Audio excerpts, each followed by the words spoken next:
Production funding for Behind the Headlines is made possible in part by the WKNO Production Fund, the WKNO Endowment Fund, and by viewers like you. Thank you. Navigating the city budget during and after the pandemic. Tonight on Behind the Headlines.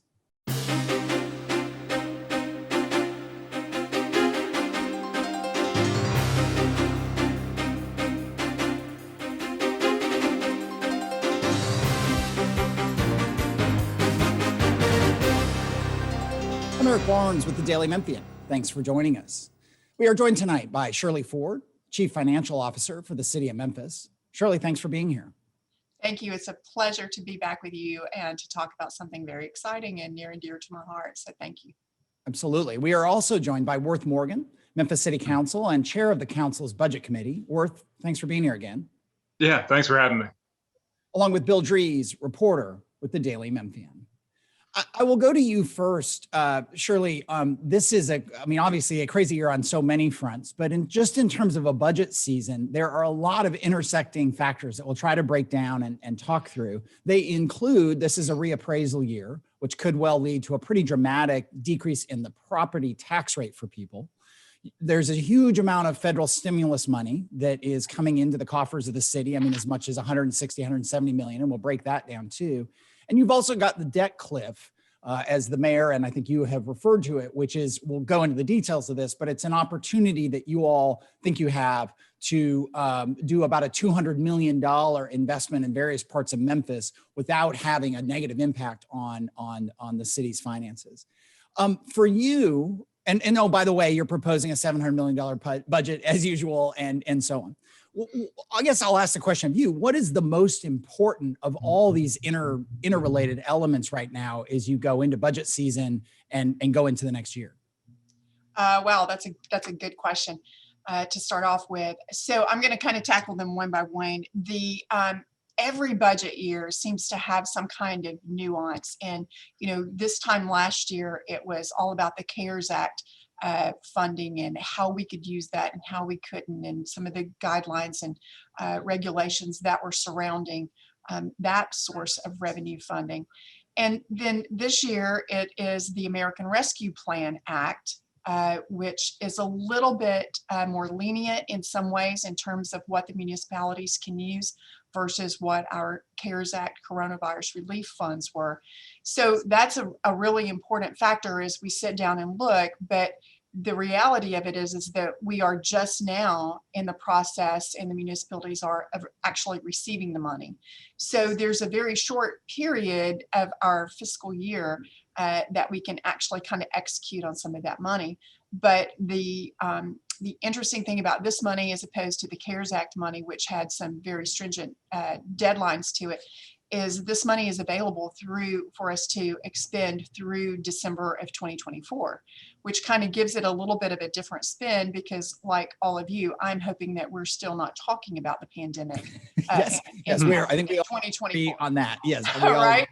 Right. So I think we agree on that. So I think what has happened with the crunch in this budget season is we got this announcement in March, but just on the 10th of May, just a couple of days ago, did we receive kind of what they are calling their final guidelines, or some more in-depth guidelines related to the use of those funds.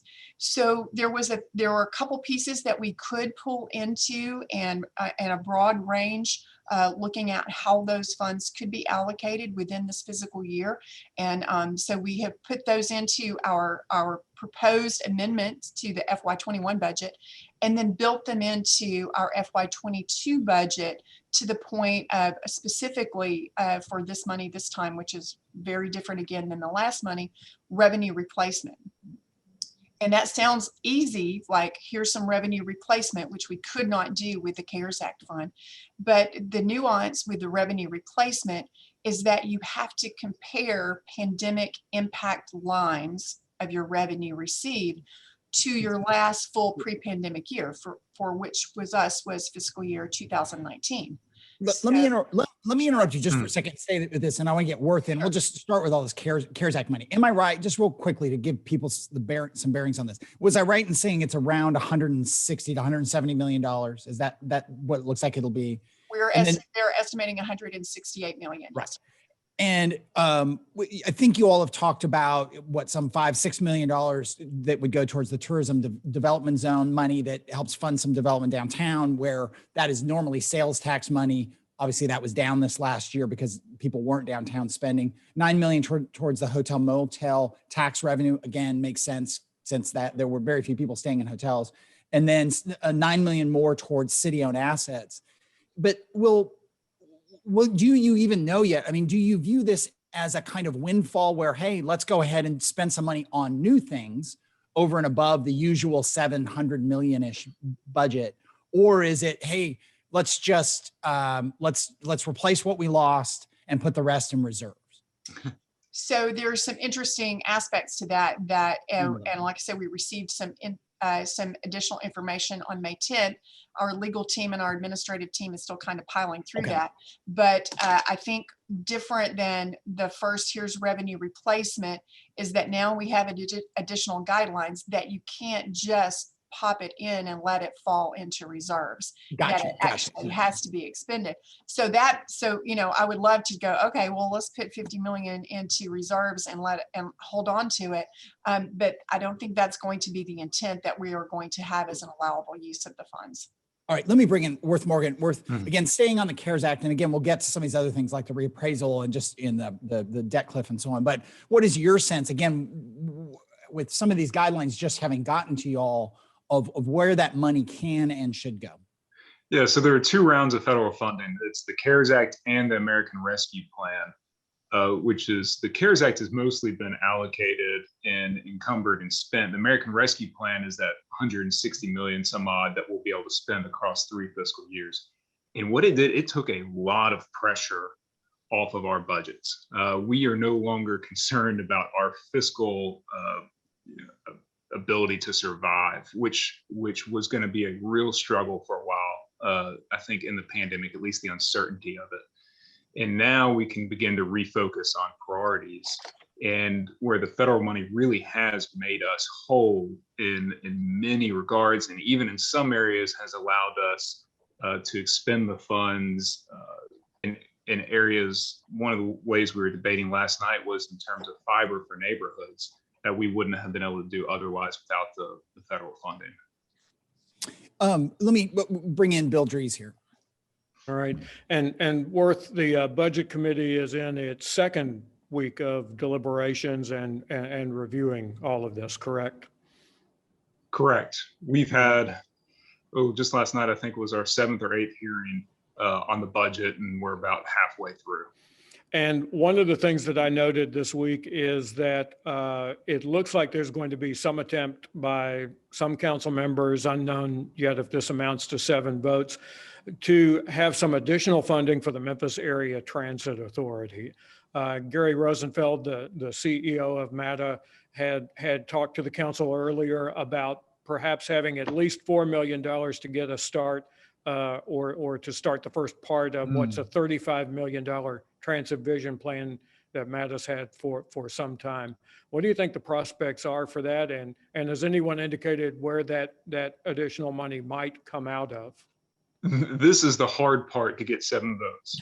It's not, we agree in the need for more funding in public transportation. I think we agree for the need for more funding in our community centers and in the police department in terms of recruitment. What we don't agree on is how that funding should be sourced and where it should come from and what should be cut. I made a motion early in the year to shift the city council grant program, that's 2.6 million, to MATA as a source of permanent funding. It's just part of it, just one part. That motion went down in flames. And I think I've heard whispers of council members that are interested in funding MATA to higher levels in this budget, and possible sources of funding.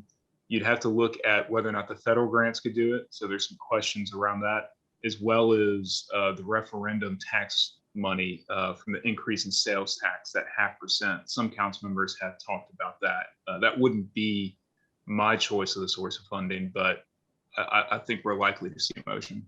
Mhm. And surely to that point of moving around dollars, this makes your life more complex, not that it's not complex already in terms of this. For instance, I think the administration has some uses already for some of the uh, overrun, if you will, in terms of the uh, part of the sales tax that goes to restore police and fire benefits, right? That's correct, Mr. Dries. We actually met with the leaders of MPA and IAFF. We met with the leadership of Memphis Police and Memphis Fire, along with my colleague, Chief Doug McGowan, and we sat down and we talked about what this revenue looked like. And and again, this time last year, we weren't sure what that was going to look like, and so we actually lowered our revenue projections for sales tax.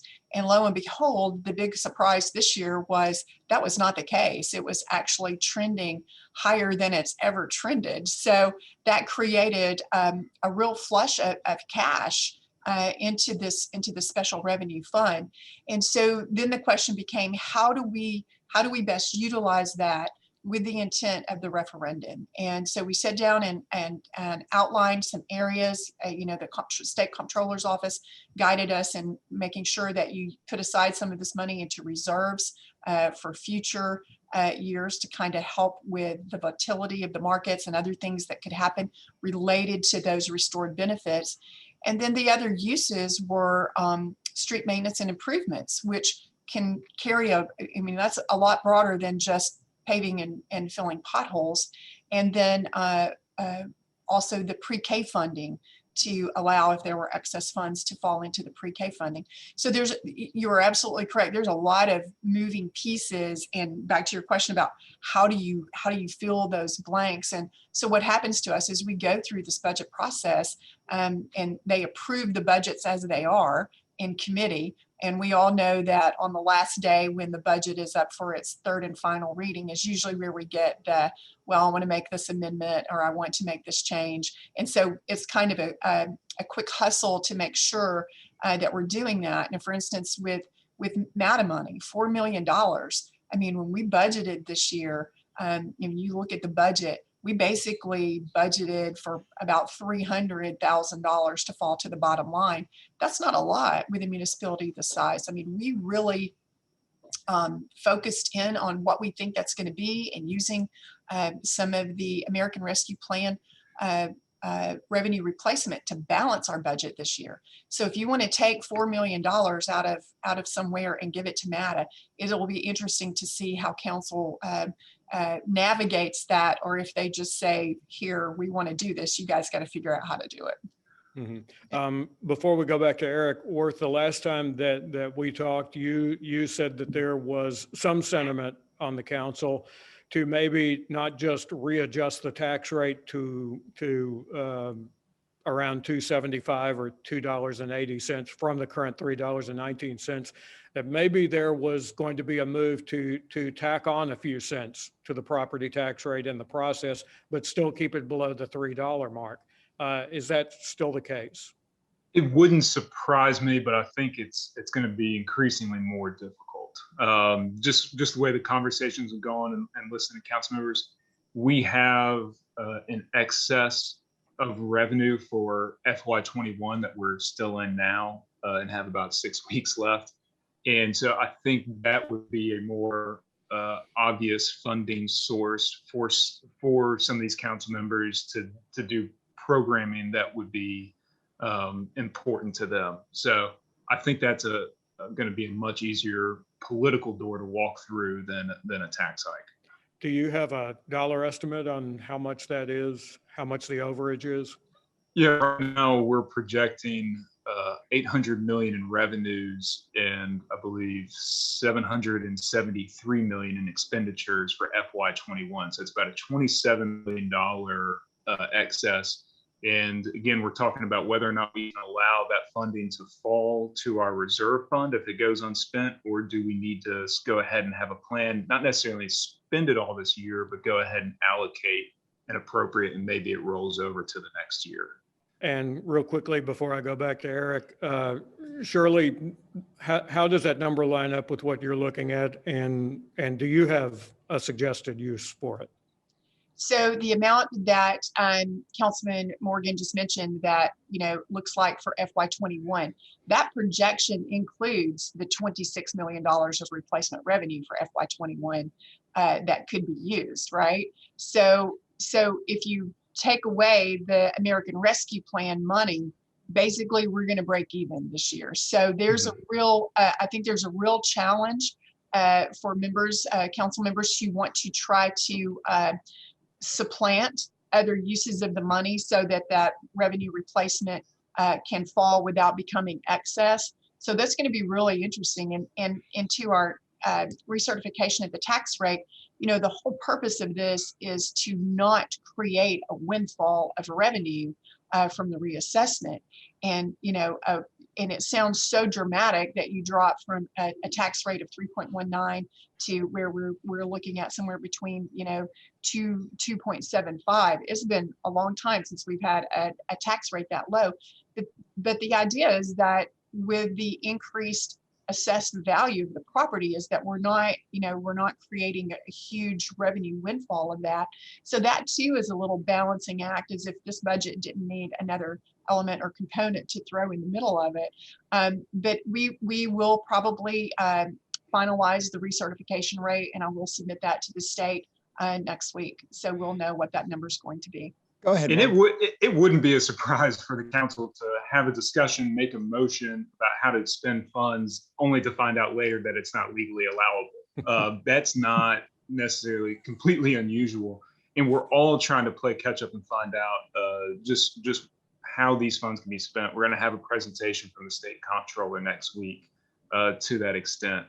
And like I said, you're asking me about the council in general. I think there's movement that direction. I'm not necessarily the one making the motion. Right. Again, we've talked about this, but just to clarify to folks, this is a reappraisal year. We talked last week with, we've talked at a couple of shows on this, including with Mayor Harris from the county side of things.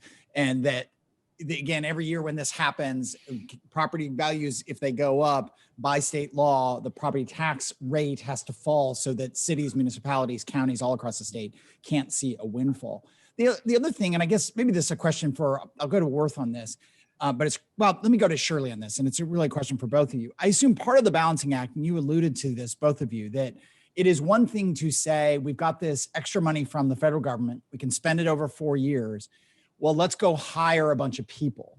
And because those people ostensibly would have, you wouldn't want to just hire them for 4 years if you increase the number of bus drivers or increase the number of staff in some way, because after 4 years, that federal money goes away. If you bought something I'll just do a simple Eric, example, a new bus, that is not something that you have to replace in 4 years. That has a lifespan. So is that part of the calculation, again, to you, Shirley, that you all are trying to make? And is that why you all proposed bonuses, big bonuses for police and fire versus big salary increases? So two aspects there. One of the things that we have been warned on, not just from the federal level, but also from the state comptroller, who Councilman Morgan alluded to, is that this should not in any way be allocated toward reoccurring expenses, which would include the salary increases, because salary increases are permanent and they continue, and they have that domino effect of increasing your pension expense and those types of things. As to purchases, there are certain things that you can purchase with it, but remember, this is still all related to the impact of the pandemic. So even though it is allowed for certain areas, you still have to justify that what you're allocating this money toward, or you're expending it after it's been allocated to you, is in direct correlation and related to the impact of the pandemic.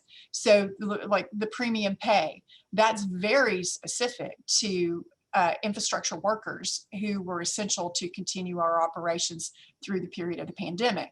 The revenue replacement money is very specific to revenue line items that were impacted by the pandemic. So there, and then the infrastructure that's allowed through this is defined as broadband, water, and sewer. So it's not like you can just go out and build a new bridge with this money. So there are very Which apparently we need to do. So, which Yeah. apparently I'm looking out my window at the Bacon Bridge. But so there's a lot of, as Mr. Dree says, there's a lot of moving pieces to this. And every time you move one piece of the puzzle, then you have to kind of move another piece of the puzzle to make Right. sure that we stay in balance. the comments on that, Worth, and then I want to switch to the debt cliff and the what's going on there. But go ahead. Did you want to comment on that whole? I mean, part of the question I would ask: do your colleagues on the council understand this balancing act? That this is not just a blank check.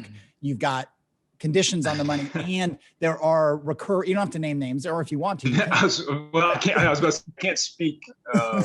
We and then haven't this- had a pop quiz on it. But Yeah, and again, the whole notion of recurring revenue versus one-time expenses and one-time purchases. I think so, because it's not too different than how we do our CIP budget, where we take out debt every year to pay for major infrastructure. That's where how we pay for the libraries and the community centers and the new fire stations and vehicles to some extent.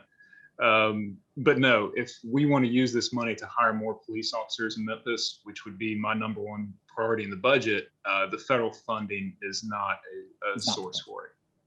Let me switch to that. What the administration has called the debt cliff, and I will do my layman's description of what's happening, which is that in five years from now, in fiscal year 2026, a huge amount of debt is paid off that the city has incurred, and it's basically, if I'm right, if I read this correctly, it's a $63 million a year savings in debt payments.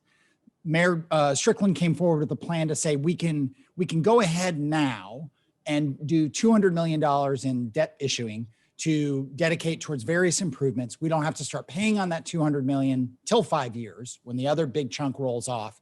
And that $200 million translates into about a $12 million a year, give or take, a debt payment. So you still got about a $50 million gap from, as that 63 comes off, you add 12, but you get to do it early, basically.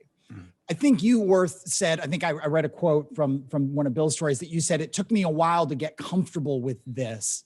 Are you comfortable? Is this a responsible move on the part of the city, which not so long ago had really serious financial difficulties, and is worked hard to emerge from that? So yeah, the debt cliff is a very ominous term, but it's great news. And so my first instinct, think about it, if you're a citizen, think about it like your mortgage. We have got a lot of debt that we will be, it's, I think, 4 different series of bonds that we're paying down or finished paying down in 2024, 25, and 26. And so as we come to the end of those debt payments, like your mortgage, you're no longer paying a lot in interest. It's mostly principal payments. So we'll be paying off a lot of debt. We have $1.3 billion in general obligation debt right now. And in next year's budget, the payments on that will be $148 million. Those are numbers that you hear more about in the federal conversation than you do the local level about the size of the city debt. And so as we pay that down, it frees up a lot of revenue to come into the operating budget for different needs that we might have. It could be the police department. It could be more investment in parks. It could be transferring money over to solid waste to try to increase the level of services there. And what the administration looked at and pitched to the council is basically, as we pay down our mortgage, our debt at the city, let's go ahead and take out another mortgage. Let's take out $200 million more debt, which isn't my first instinct of what I would want to do. But when we look at the deferred maintenance on so many of our parks and major facilities across the city, it is something that's needed right now. There's part of the opportunity is that we have an incredible market that has an appetite for cheap city debt. And so we're able to get an incredible value right now that we wouldn't be able to guarantee if we were to take this out 4 or 5 years from now. And we're able to defer payments on that debt to even make it more affordable in the short term. When back to you, Shirley, when the mayor introduced this plan, he talked about $75 million towards neighborhood improvements, many millions more towards a city master master plan for the parks, 50 million in citywide assets like FedEx Forum, Mud Island, Old Melrose High School, 60 million in streetscape, converting all 84,000 city lights to LED, 7 million for fiber and broadband access, and et cetera, et cetera. Is there more definition to where that $200 million will go? Is that part of this budget proposal? So it has nothing to do with this budget proposal, totally aside from that. Accelerate Memphis was a product of this debt reduction that we are getting ready to face.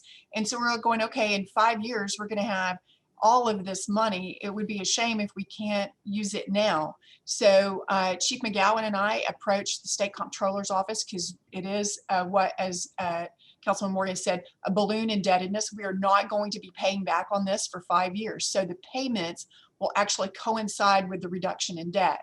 So there is a huge plan. There was a huge white paper of how many parks we're going to hit, exactly what we're going to do, how we're going to execute the 3.0 comprehensive plan, which, as you know, is an amazing plan.